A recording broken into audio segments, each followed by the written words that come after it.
Chapter 24.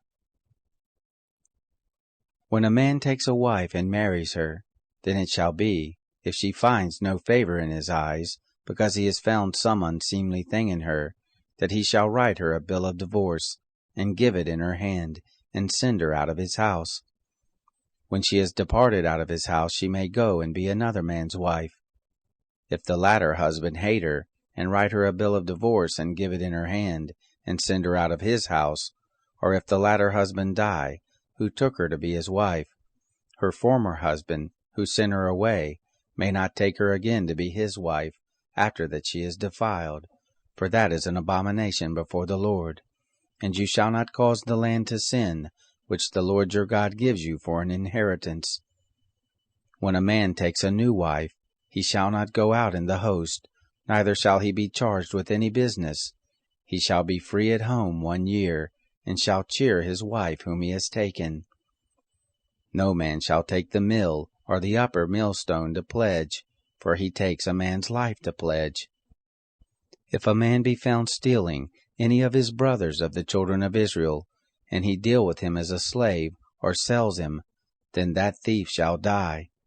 So shall you put away the evil from the midst of you. Take heed in the plague of leprosy, that you observe diligently, and do according to all that the priests the Levites shall teach you, as I commanded them, so shall you observe to do. Remember what the Lord your God did to Miriam by the way as you came forth out of Egypt. When you do lend to your neighbor any manner of loan, you shall not go into his house to get his pledge. You shall stand outside, and the man to whom you do lend shall bring forth the pledge outside to you. If he is a poor man, you shall not sleep with his pledge.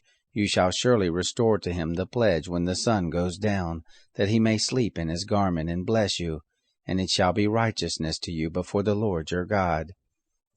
You shall not oppress a hired servant who is poor and needy, whether he be of your brothers, or of your foreigners who are in your land within your gates. In his day you shall give him his hire, neither shall the sun go down on it, for he is poor, and sets his heart on it, lest he cry against you to the Lord, and it be sin to you.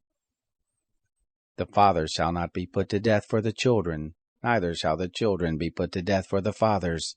Every man shall be put to death for his own sin.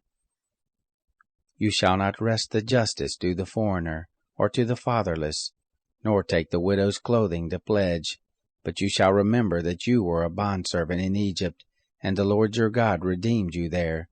Therefore I command you to do this thing. When you reap your harvest in your field, and have forgot a sheaf in the field, you shall not go again to get it. It shall be for the foreigner, for the fatherless, and for the widow, that the Lord your God may bless you in all the work of your hands.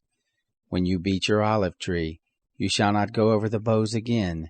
It shall be for the foreigner, for the fatherless, and for the widow.